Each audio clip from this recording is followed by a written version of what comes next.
Bonsoir à vous toutes et tous et bienvenue sur la chaîne Histoire vraie de crime.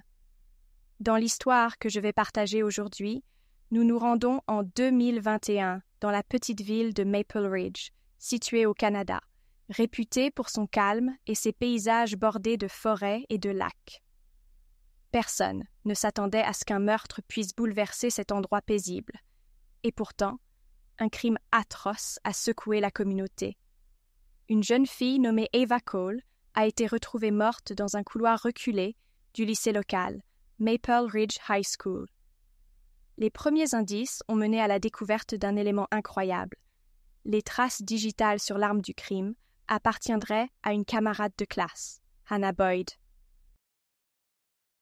Il s'agit d'une affaire aussi choquante que complexe, qui mettra en lumière des secrets enfouis et des pressions insoupçonnées au cœur d'une communauté qui se croyait à l'abri de toute tragédie.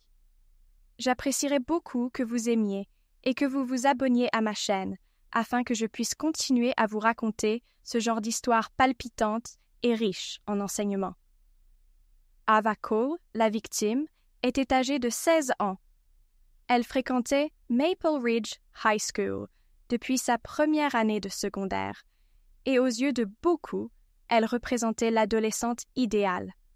Sportive et dynamique, elle faisait partie de l'équipe des Pom-Pom Girls, un groupe reconnu pour ses prestations lors des matchs de basket et de football américain du lycée.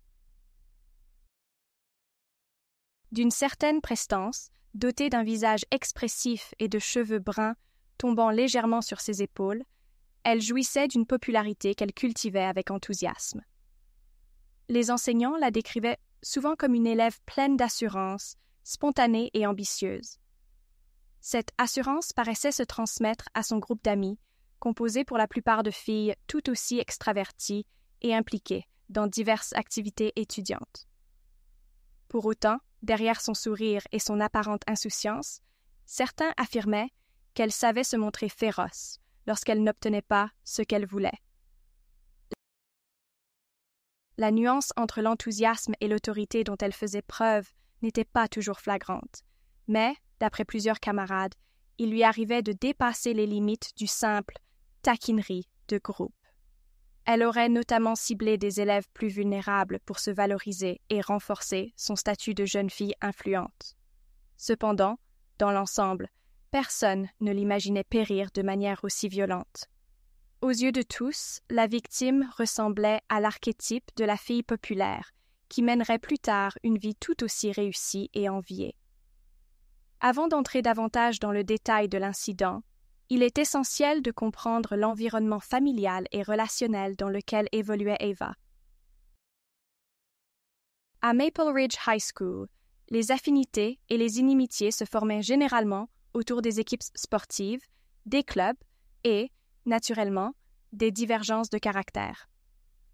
Ava avait un foyer stable, composé de sa mère, une femme très fière des exploits de sa fille, et de son père, un homme discret qui encourageait Ava en assistant à la plupart de ses spectacles et compétitions. Ni l'un ni l'autre n'a jamais imaginé que leur fille puisse être confrontée à un véritable danger au sein de l'établissement. Pourtant, dans les jours ayant précédé le drame, certains signes d'inquiétude auraient pu alerter quiconque prêtait attention aux rumeurs et aux tensions entre élèves. Malheureusement, dans une école où chacun semble vivre pour les apparences, il est fréquent de minimiser ce genre de querelle de couloir. En parallèle, Hannah Boyd, l'adolescente que tout incriminait soudain, faisait également ses études au même lycée. Elle avait 16 ans à l'époque des faits, menue, aux longs cheveux châtain clair et au teint pâle, avec un regard oscillant entre le vert et le noisette. Ceux qui la connaissaient la trouvaient plutôt réservée. Ses professeurs, au fil des semestres, la décrivaient comme studieuse et ponctuelle, quoique discrète et manquant parfois d'assurance. Sa situation familiale, en apparence, était typique d'une famille de classe moyenne.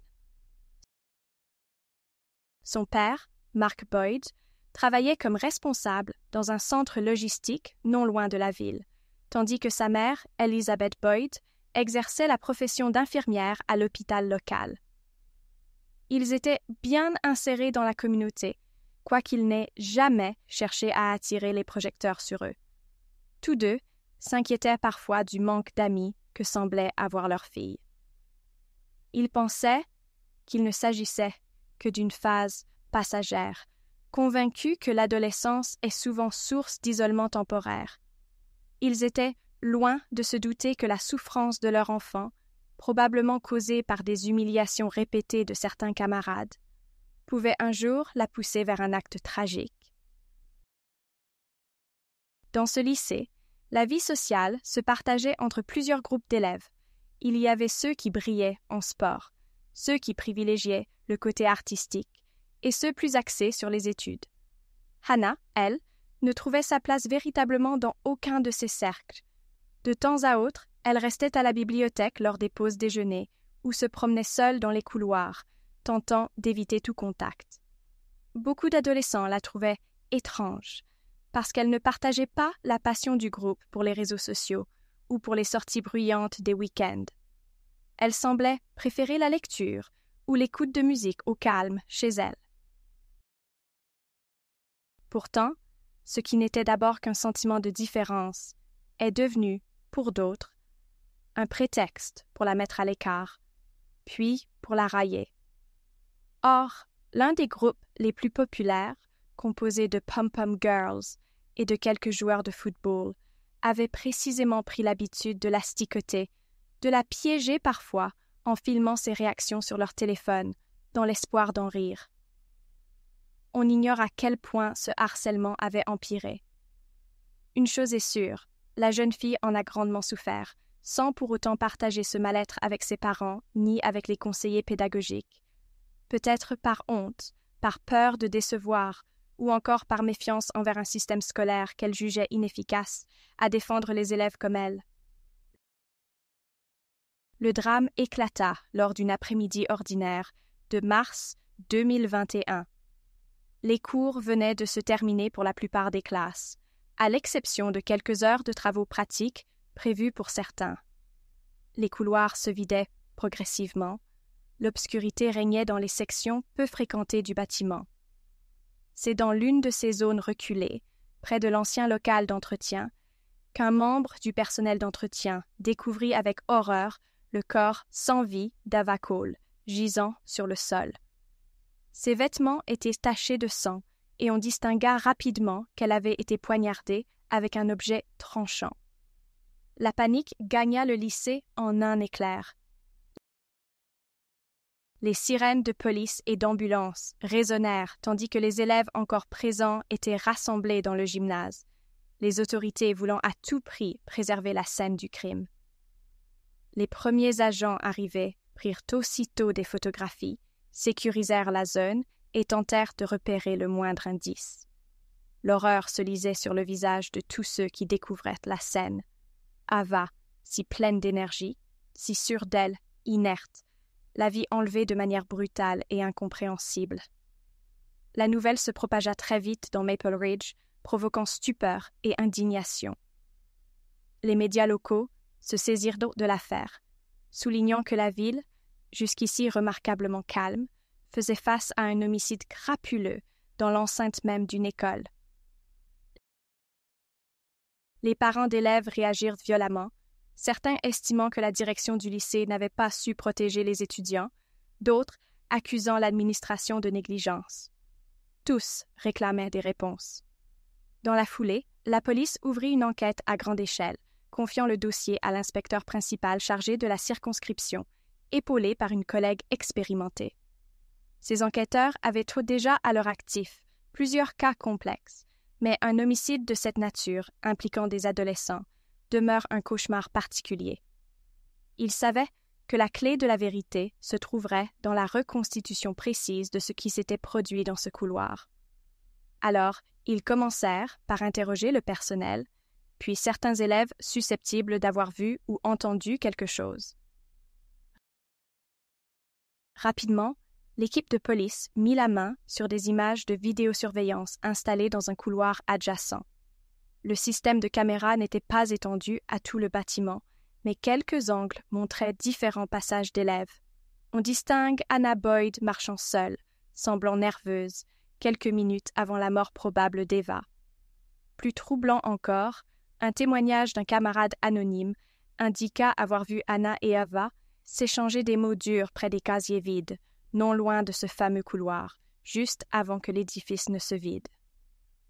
L'équipe d'enquête examina l'arme du crime, un couteau de poche basique retrouvé abandonné au sol.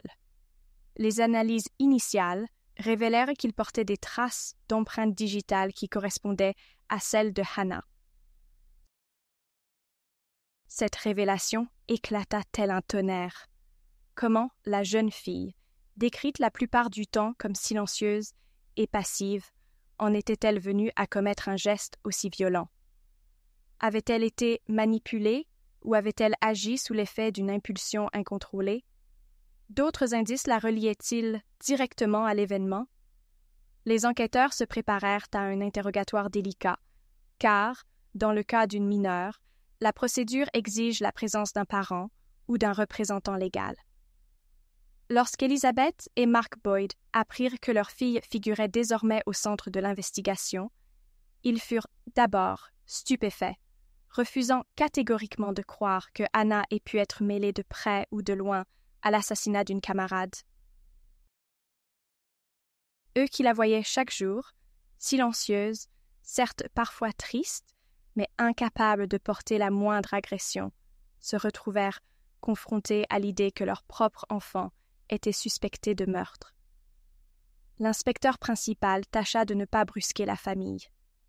Les parents, convoqués au commissariat, attendirent dans un couloir où un bourdonnement incessant de téléphone et de conversation les angoissait. Finalement, Elizabeth Boyd, effondrée, dut encaisser la nouvelle. La police disposait de preuves tangibles, dont les empreintes de Hannah sur l'arme. Mark Boyd demeurait silencieux, concentré sur la défense de sa fille, essayant de comprendre comment il était possible qu'on l'accuse ainsi. Les enquêteurs procédèrent à l'interrogatoire en présence d'un avocat commis d'office spécialisé dans la défense des mineurs. Hannah, assise face à l'inspecteur, paraissait tétanisée, larmes aux yeux, la voix cassée, incapable de formuler la moindre phrase complète.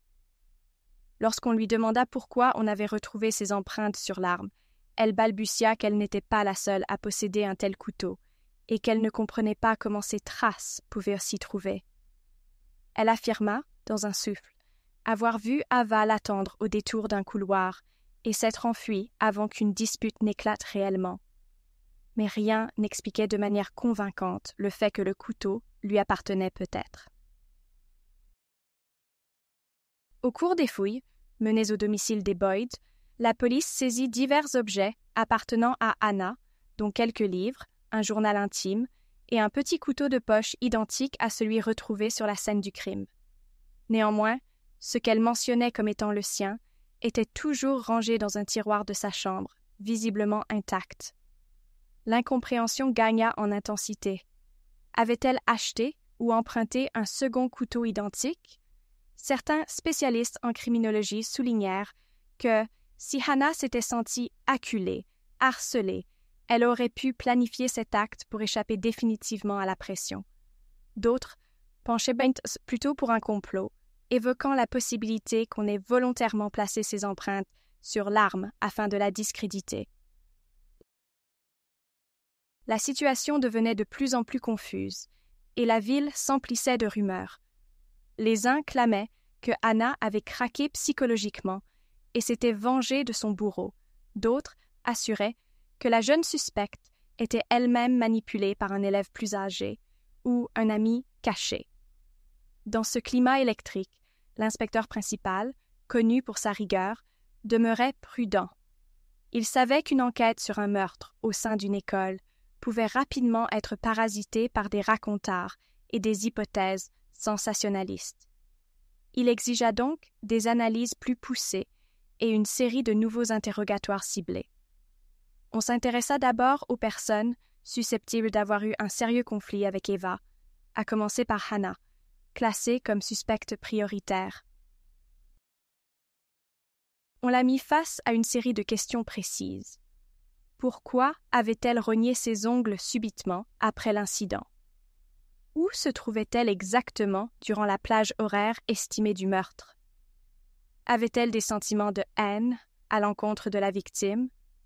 Hannah restait évasive, évoquant sa fatigue, son incompréhension, insistant sur le fait qu'Eva la harcelait depuis des mois et qu'elle avait, le jour même, voulu demander à la surveillante du lycée si elle pouvait changer de vestiaire de sport pour ne plus croiser Ava et ses amis. Ses propos restaient confus, parfois contradictoires, ce que l'avocat tentait de justifier par un état de choc. La mère, Elisabeth, la regardait avec la gorge serrée, craignant que sa fille ne s'enlise sous le poids des soupçons. Marc, quant à lui, semblait passer tour à tour de la colère à la consternation, furieux qu'on puisse pousser Hannah dans ses retranchements, et ne comprenant pas pourquoi elle n'arrivait pas à raconter de façon cohérente ce qui s'était passé. Au fil des jours, d'autres suspects commencèrent à émerger dans la ligne de mire de la police, même s'ils apparaissaient moins probables que Hannah. Il y avait, par exemple, un adolescent qu'Eva aurait repoussé après qu'il lui eût fait une déclaration, et qui ne cachait pas son ressentiment envers elle. Il y avait aussi une pom-pom girl proche de la victime, qui témoignait pourtant d'un certain malaise récent dans sa relation avec Ava, pour des raisons qu'elle refusait d'expliquer clairement. On apprit qu'une rivalité interne existait au sein de l'équipe de cheerleading. Ava, voulant constamment briller, aurait tenu des propos vexants envers l'une des membres. De plus, une enseignante se souvenait avoir entendu des échos d'une dispute entre Ava et un groupe d'élèves mécontents de son attitude hautaine. Bref, la liste des personnes qui avaient eu quelques différends avec Ava n'était pas négligeable.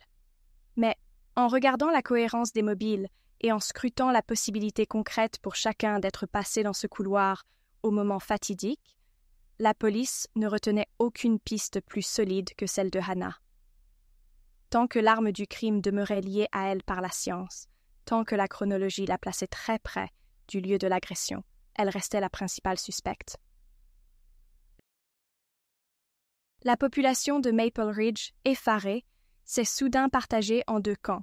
Ceux qui voyaient dans ce meurtre l'acte d'une élève harcelée ayant subi un profond choc psychologique, justifiant, sans l'excuser, l'explosion de violence, et ceux qui, plus stricts, réclamaient une condamnation exemplaire pour un meurtre perpétré sur une autre adolescente, quelle qu'en soit la raison. Les Boyd se retrouvèrent mis à l'écart de la vie sociale habituelle. Certains voisins, qui auparavant les saluaient, cessaient brusquement de leur adresser la parole, tandis que d'autres, au contraire, manifestaient compassion et empathie, les encourageant à prouver l'innocence de leur fille. Dans les couloirs du lycée, le souvenir d'Ava devint omniprésent.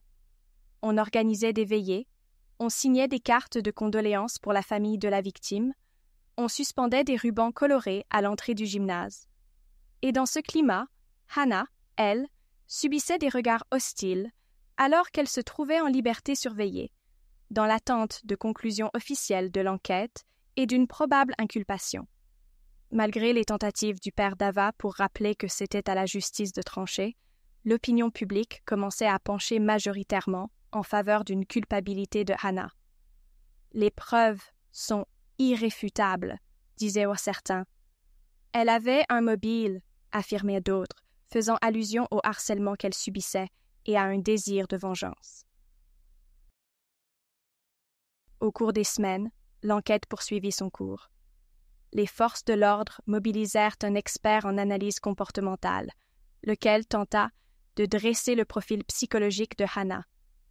Il mit en évidence un sentiment d'isolement, un mal-être récurrent, et le fait que l'adolescente n'avait jamais envisagé de demander de l'aide à un adulte pour affronter la pression de ses camarades.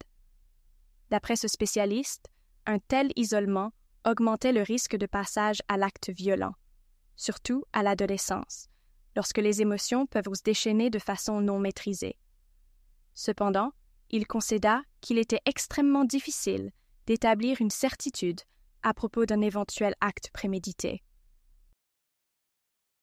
Aucun élément clair, comme des notes dans un journal indiquant un plan ou des messages de menaces, n'avaient été découverts. Le journal intime de Hannah, saisi par la police, révélait essentiellement des phrases confuses exprimant de la tristesse, quelques références à la volonté de disparaître ou de quitter le lycée, mais pas d'appel direct à la violence. Rien ne prouvait, noir sur blanc, qu'elle eût décidé de tuer Ava. La découverte qui poussa l'enquête à un tournant provenait d'une témoin. Une élève discrète avait hésité pendant plusieurs jours avant de se manifester auprès de l'inspecteur principal. Dans son témoignage, cette élève déclara avoir vu Ava pousser Hannah dans un coin du couloir quelques minutes avant l'agression mortelle, comme si elle voulait l'intimider, voire la provoquer. L'altercation verbale aurait dérapé en quelques secondes. Selon cette témoin, Hannah tenta de s'en aller, mais Ava l'aurait attrapée par le bras, proférant des insultes. Les mots précis ne pouvaient être rapportés, la témoin se trouvant trop loin pour tout comprendre distinctement.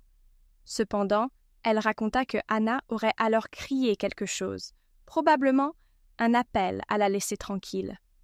Puis, prise de panique, la témoin partit en courant vers l'autre extrémité du couloir, sans se retourner, ce qui fait qu'elle n'assista pas au geste fatal.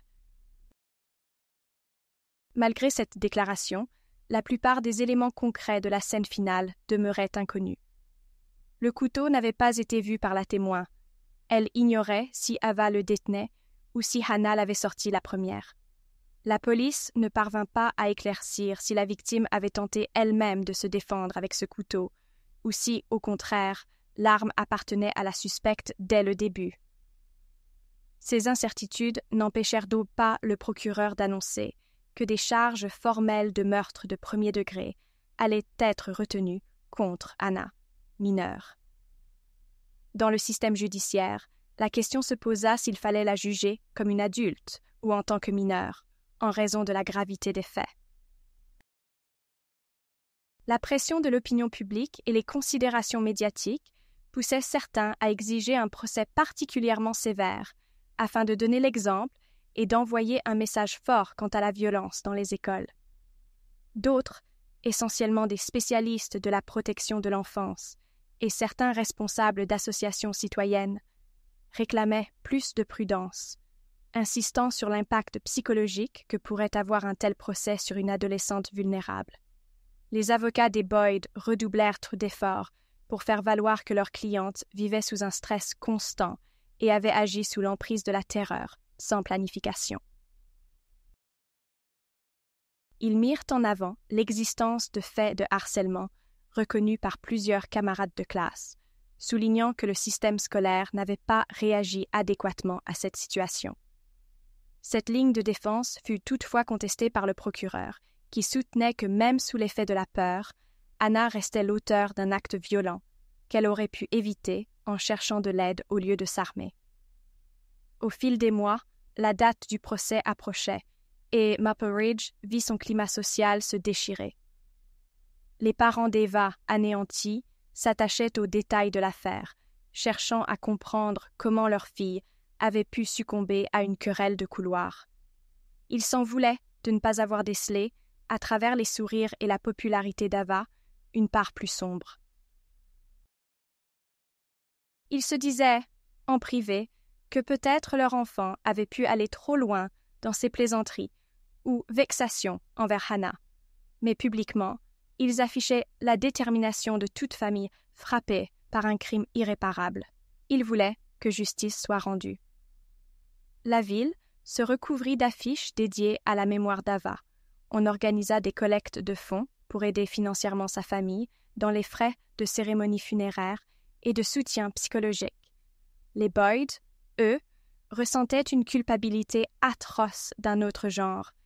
Elizabeth se remémorait toutes les fois où elle avait perçu un voile de tristesse dans les yeux de Hannah, sans jamais parvenir à trouver les bons mots pour lui offrir un espace de parole. Mark, de son côté, se rendait compte que son éducation stricte avait peut-être poussé Hannah à se replier davantage.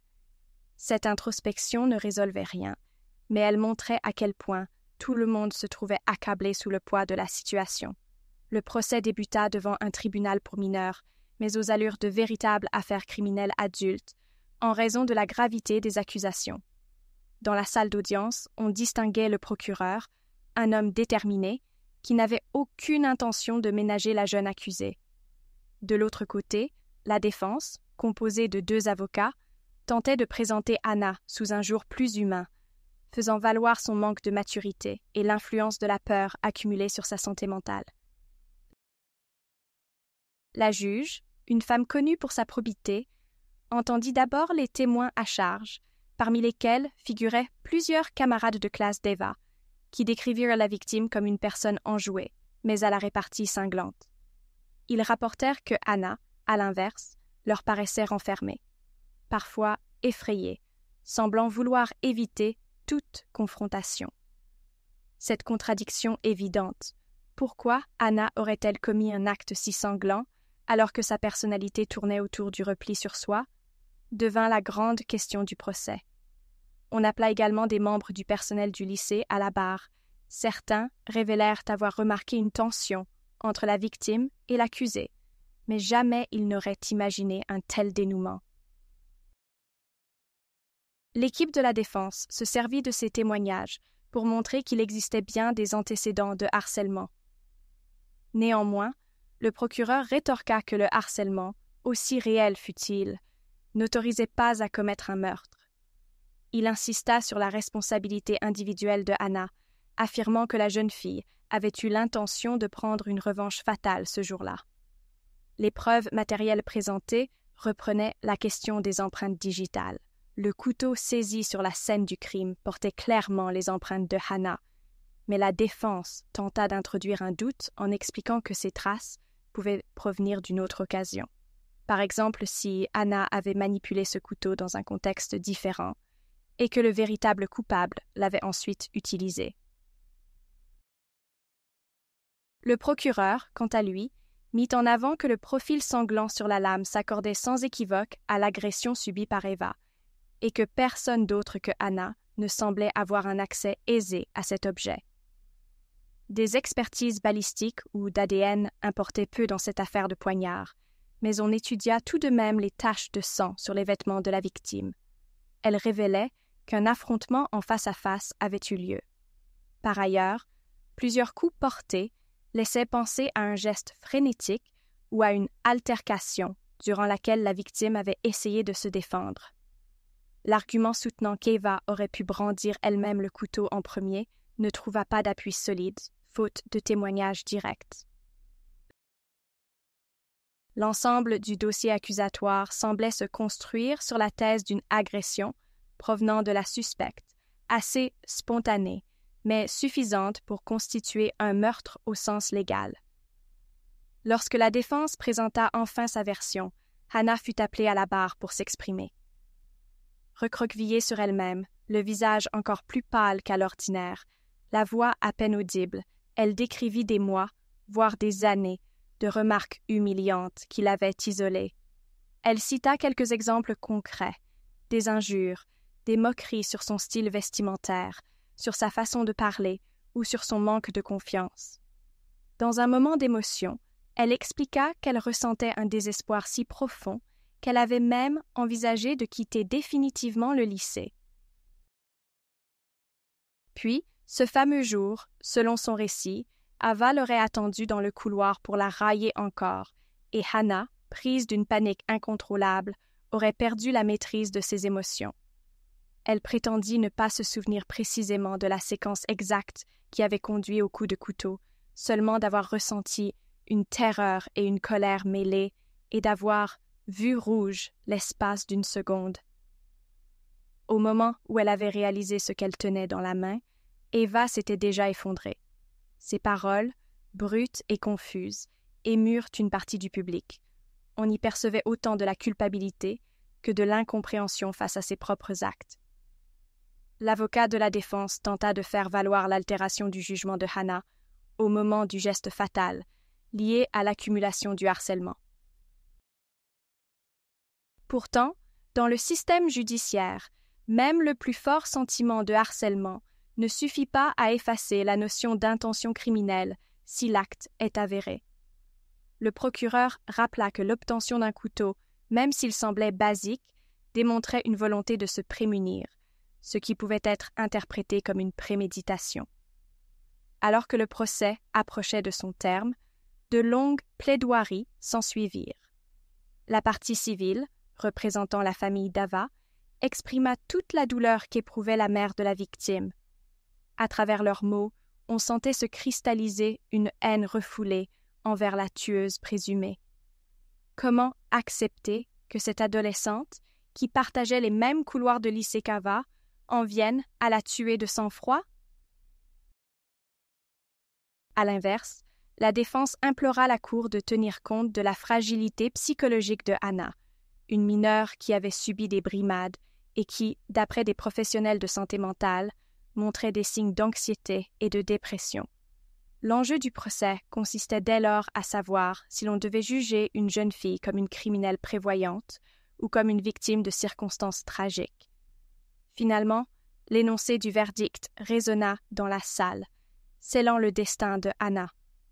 La juge reconnut la culpabilité pour meurtre au second degré, plutôt que le premier degré initialement envisagé, en tenant compte des circonstances atténuantes relatives à son âge et à l'état de détresse.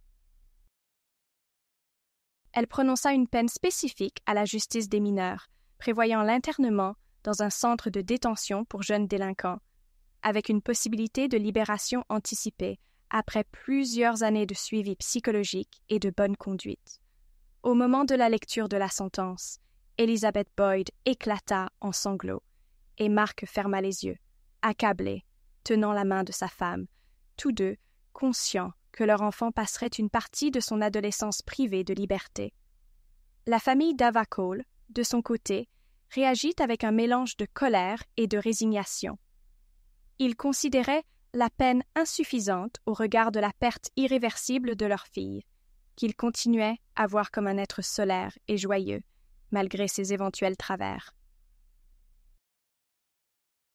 Le père de la victime secoua la tête au moment du verdict, manifestant ainsi sa frustration devant la clémence relative du tribunal, tandis que la mère Dava, en larmes, quitta la salle sans un mot. Maple Ridge, dans les mois suivants, resta profondément marqué par ce drame. Les médias nationaux s'intéressèrent brièvement à l'affaire, soulignant la question du harcèlement scolaire et de son impact potentiel sur le comportement des adolescents. Cependant, comme tant d'autres faits divers, l'histoire finit par disparaître des gros titres, ne laissant derrière elle que des cicatrices au sein de la communauté. Le lycée réforma légèrement sa politique disciplinaire, organisant des campagnes de sensibilisation contre le harcèlement et embauchant un psychologue supplémentaire pour soutenir les élèves. Mais, pour beaucoup de résidents de la petite ville, ces mesures arrivaient trop tard. Le mal était fait, et ce souvenir douloureux hanta longtemps les couloirs de Maple Ridge High School. Dans l'intimité de leur maison, les Boyd tentèrent tant bien que mal de reprendre une existence normale, même si rien ne serait plus jamais pareil. Anna, après une courte période en centre de détention provisoire, fut transférée dans un établissement spécialisé pour mineurs, où un suivi éducatif et psychologique lui fut offert. Les rares fois où sa mère et son père purent lui rendre visite, ils la trouvèrent amaigrie, dévorée par la culpabilité et réalisant peu à peu la portée de son acte. Élisabeth essaya de lui apporter du réconfort, consciente que c'est leur soutien qui pourrait l'aider à reconstruire sa vie une fois sa peine purgée. Mark, plus réservé, oscillait toujours entre la colère contre un système scolaire qui n'a pas su protéger Anna des humiliations qu'elle subissait, et la rancune muette envers sa propre fille, coupable d'avoir brisé la vie d'une autre adolescente et d'avoir détruit la réputation de la famille. Ce mélange de sentiments contraires déchira lentement l'unité du couple, et après la condamnation, ils décidèrent de déménager hors de Maple Ridge, ne supportant plus les regards désapprobateurs et le poids du souvenir omniprésent. Quant à la famille Dava, l'idée de rester dans la même ville leur parut au début intenable. Ils songèrent, eux aussi, à déménager pour fuir un environnement trop chargé en souvenirs. Pourtant, dans un sursaut de volonté, ils choisirent finalement de continuer à habiter la même maison, car c'était là qu'ils ressentaient encore la présence de leur fille, à travers les objets qu'elle laissait derrière elle, les photos et l'arbre qu'ils avaient planté ensemble dans le jardin. Le retour du père Dava à son travail fut très compliqué. Certains collègues, mal informés, évitaient de lui parler, craignant de raviver sa douleur ou de commettre un impair. D'autres tentaient d'exprimer leurs condoléances de manière maladroite, lui rappelant systématiquement la tragédie. La mère, elle, se trouva confrontée à des crises d'angoisse, incapable de se rendre au lycée pour récupérer des documents ou assister à la remise de prix posthume organisée en l'honneur d'Ava. Ils se tournèrent vers un groupe de soutien aux parents endeuillés, où ils purent partager leurs ressentis avec d'autres personnes ayant perdu un enfant, bien que les circonstances fussent à chaque fois différentes. Le temps fit son œuvre, lentement, sans pour autant effacer la peine. Les médias locaux, après un dernier article rendant compte du verdict et des réactions de la communauté, passèrent à d'autres sujets. Maple Ridge tenta de regagner son apparente tranquillité, mise à mal par ce drame. Les gens préférèrent évoquer le nouveau supermarché qui ouvrait ses portes ou les améliorations prévues dans le parc municipal, plutôt que de se souvenir du couloir où Ava avait été découverte sans vie. Cependant, chez les enseignants du lycée, demeurait une vive inquiétude. Comment mieux déceler la souffrance silencieuse des élèves? Fallait-il instaurer des séances de formation plus poussées pour repérer les signes de harcèlement? Plusieurs se portèrent volontaires pour suivre des modules spécialisés, apprendre à écouter les confidences des adolescents et mieux intervenir. Dans les salles de classe, on glissa progressivement des messages de prévention. On incita les élèves à briser le silence en cas de harcèlement. Certains adultes se mirent à discuter ouvertement de la notion d'empathie, invitant les jeunes à réfléchir aux conséquences potentiellement dramatiques d'actes qui, de prime abord, peuvent sembler anodins, comme se moquer ou ostraciser un camarade jugé différent. D'un point de vue juridique, la condamnation de Hannah fut citée en exemple pour débattre de la sévérité à adopter envers les mineurs dans des affaires de meurtre. Devait-on vraiment la traiter en adulte ou, au contraire, insister sur la réinsertion? Les associations de protection de la jeunesse plaidaient pour la seconde option, soutenant que la violence chez les adolescents peut être un cri de détresse lorsque tous les autres signaux d'alerte ont été ignorés. Elles revendiquèrent plus de moyens pour prévenir de tels drames, campagne contre le harcèlement, mise en place de dispositifs de médiation, encadrement renforcé. De fait, plusieurs élus locaux firent pression sur l'établissement scolaire pour qu'il mette en place un programme pilote, encourageant la formation de médiateurs étudiants, censés désamorcer les conflits avant qu'ils n'explosent. Mais, dans l'opinion publique, certains demeuraient convaincus qu'il fallait réprimer sévèrement la violence, même chez un mineur. Tuer quelqu'un, c'est tuer quelqu'un, affirmait-il avec fermeté, peu enclin à la compassion. Cette division n'épargna pas Maple Ridge, où des querelles éclatèrent parfois dans les cafés et les lieux de rencontre, chacun exprimant son opinion sur la question. Les semaines passèrent, puis les mois, et le quotidien reprit ses droits. Le couloir sinistre fut rouvert, après avoir été repeint et réaménagé pour effacer toute trace du drame. Les élèves, pour la plupart, ne voulurent plus s'attarder sur le sujet, préférant se concentrer sur la préparation des examens de fin d'année, sur les activités parascolaires et sur la perspective de quitter bientôt le lycée pour certains. Les professeurs, eux, n'oublieraient pas de sitôt. Nombre d'entre eux réévaluèrent leur méthode d'encadrement, prêts à tendre l'oreille à ceux qui subissent la moindre forme d'intimidation.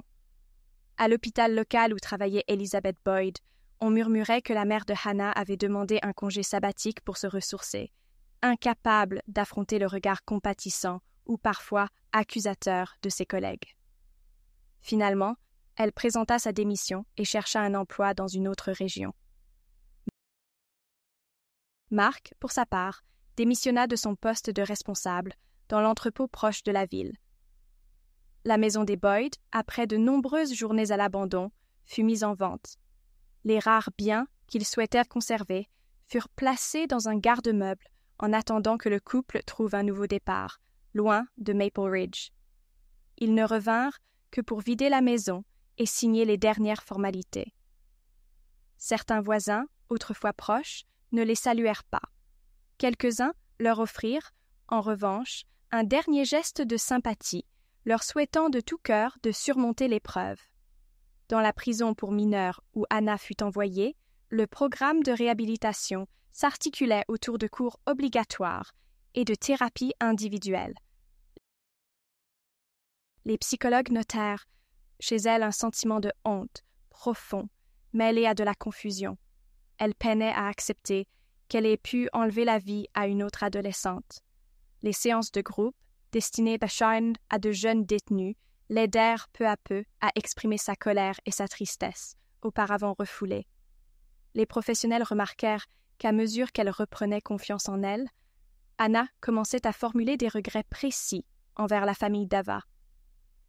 C'est dans une lettre qu'elle rédigea, environ 1 an après son incarcération, qu'elle exprima pour la première fois un pardon sincère à l'égard de ceux qu'elle avait privés de leur enfant. Cette lettre ne reçut, de la part des parents d'Eva, aucune réponse directe. On ignore s'ils la lurent, s'ils la déchirèrent, ou s'ils la conservèrent dans un tiroir, incapables de faire la paix avec un passé aussi douloureux. Mais Hannah, selon le personnel soignant, entamait malgré tout un chemin vers la responsabilisation et la contrition. Dans la ville de Maple Ridge, plusieurs initiatives citoyennes virent le jour. Un collectif s'engagea à lutter contre la banalisation du harcèlement, organisant des ateliers de prévention et des tables rondes pour inciter parents, enseignants et élèves à dialoguer davantage. Les débats soulevèrent une question cruciale. Est-on vraiment à l'écoute des souffrances d'un adolescent solitaire? Souvent, les signaux d'alarme sont minimisés, qualifiés de « simples chamailleries », alors qu'ils peuvent mener à des situations dramatiques. Les membres de ce collectif espéraient éveiller les consciences pour que plus jamais une dispute de couloir ne se solde par un décès sanglant. Un des animateurs de ces rencontres insista sur le fait qu'il n'existait pas de profil type de tueur adolescent, mais plutôt un faisceau de facteurs. Manque d'estime de soi, isolement, pression familiale ou scolaire, absence de soutien dans des moments clés. Le cas de Hannah illustrait, selon lui, la conjonction de plusieurs éléments ayant abouti à l'irréparable. Au fil des saisons, Maple Ridge redevint aux yeux des visiteurs la bourgade charmante qu'elle avait toujours été. Les sentiers de randonnée dans la forêt voisine attirèrent encore les amateurs de nature. La halle du marché restait animée le week-end, et les enfants continuaient de jouer au bord du lac. Mais, pour les habitants qui avaient vécu cette histoire de près, un voile persistant ternissait la splendeur des lieux.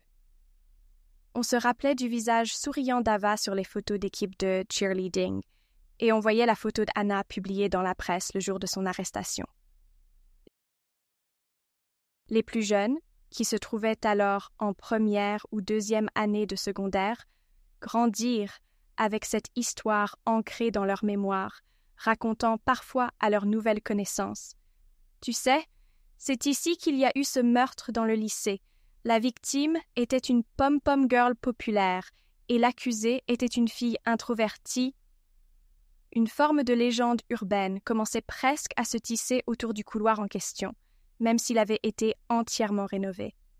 Les commérages s'entremêlaient à la réalité, certains enjolivant ou dramatisant encore plus les faits, si bien que l'anecdote prenait peu à peu la dimension d'un mythe pour les élèves n'ayant pas connu personnellement Ava et Hannah.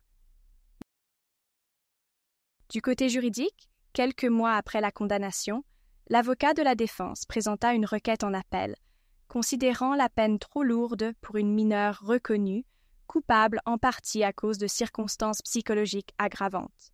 Toutefois, cette requête fut rejetée. Le tribunal réitéra que le geste demeurait un homicide avec usage d'une arme et que la société ne pouvait laisser un tel acte impuni. La décision confirma la peine initiale, tout en précisant que la jeune accusée pourrait bénéficier, au terme d'une période d'évaluation, de programmes spécifiques favorisant sa réinsertion. Cette conclusion définitive mit un terme à l'activité judiciaire, même si, pour les familles, le procès ne met jamais réellement fin à la douleur. La mère de Hannah, en manque de ressources, rechercha un emploi près de l'établissement pénitentiaire où sa fille se trouvait, afin d'être plus présente. Elle parvint à décrocher un poste dans un cabinet médical après plusieurs tentatives infructueuses, car il est toujours compliqué d'expliquer ce genre de situation familiale à un employeur. Pendant ce temps, Mark, plus renfermé, se laissait happer par une spirale de résignation. Il avait parfois des accès de colère contre sa fille, incapable de surmonter la honte et la rage de l'avoir vue déraper jusqu'à l'irréparable. Le couple traversa une période de tension extrême, jetant un doute sur la solidité de leur relation. Selon des témoignages d'amis de la famille, ils finiraient par se séparer 1 an plus tard, le poids de la tragédie ayant achevé de détruire leurs repères communs. Finalement, quelques années passèrent. Les journaux de Maple Ridge évoquèrent la libération conditionnelle de Hannah, qui intervint un peu plus tôt que prévu grâce à sa bonne conduite. Durant son séjour au centre, elle avait suivi un enseignement à distance et avait même obtenu un diplôme équivalent à la fin du lycée. Les psychologues du centre soulignèrent son évolution positive, tout en précisant qu'elle aurait besoin d'un suivi thérapeutique au long cours pour gérer la culpabilité et le traumatisme de l'acte commis. On ne sait pas exactement où Hannah se réinstalla par la suite. Certains murmurèrent qu'elle était partie à l'autre bout du pays, cherchant à reconstruire une existence anonyme. Les associations de lutte contre le harcèlement qui avaient suivi cette affaire tentèrent de la contacter pour lui proposer de témoigner et de sensibiliser d'autres jeunes aux conséquences désastreuses du harcèlement. On ignore si elle répondit à ces sollicitations, souhaitant peut-être d'abord se reconstruire loin des projecteurs et des jugements. Les parents d'Eva, quant à eux, vivaient toujours à Maple Ridge. Ils demeuraient discrets, n'apparaissant presque plus en public dans les rencontres officielles, hormis une cérémonie hommage à leur fille organisée chaque année par un groupe de proches et d'ex-camarades de classe. Ceux-ci allumaient des bougies dans le gymnase, déposaient des fleurs près d'une photo d'Eva et chantaient une chanson qui figurait dans le répertoire des Pom-Pom Girls. Pour les uns, ce geste apparaissait réconfortant, une façon de dire qu'Eva n'était pas oubliée. Pour les autres, la douleur persistait, irréparable. Ainsi, cette histoire demeurait un sombre rappel de ce qui peut advenir lorsqu'un cumul de pression, de vexation et d'angoisse, trop longtemps ignorés, débouche sur un embrasement fatal. Elle démontrait que, même dans une communauté qui semblait se connaître dans ses moindres recoins, le silence et le manque d'attention peuvent engendrer une tragédie bouleversante.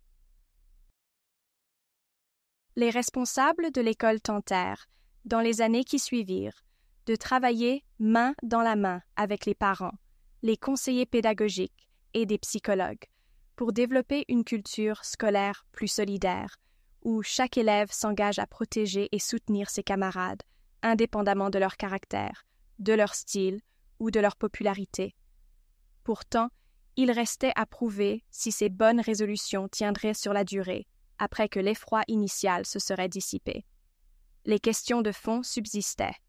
Comment prévenir efficacement le harcèlement? Comment construire un climat de respect mutuel au sein d'une génération souvent plus encline à communiquer par écran interposé qu'à formuler ses émotions de vive voix?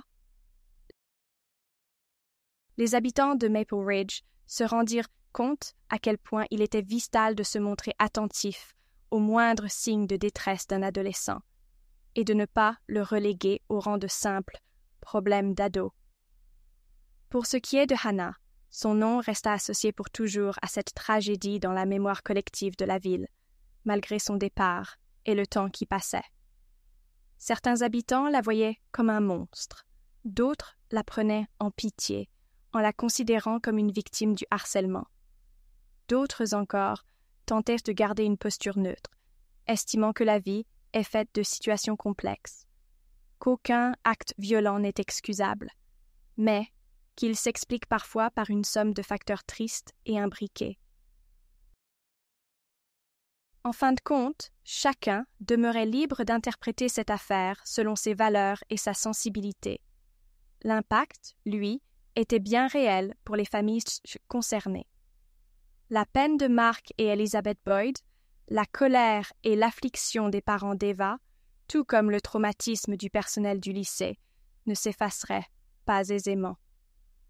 Bien des années plus tard, les couloirs de Maple Ridge High School résonneraient toujours du souvenir de ce jour sombre, incitant les enseignants à évoquer, dans des débats en classe, la question de l'exclusion, de l'humiliation et des tensions adolescentes qui peuvent conduire au pire si elles ne sont pas régulées. Le temps a beau se montrer flexible dans sa façon de guérir les plaies, l'empreinte de cette tragédie restera gravée dans la mémoire de Maple Ridge. Je suis moi-même bouleversée quand je songe à la détresse qui a conduit à un tel passage à l'acte, et j'espère de tout cœur que la leçon servira à briser les engrenages mortels du harcèlement dans d'autres écoles.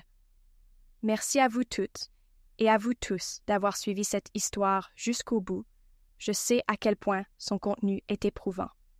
J'ai pris la décision de continuer à partager ce type de récit pour encourager chacun à la vigilance et à l'empathie.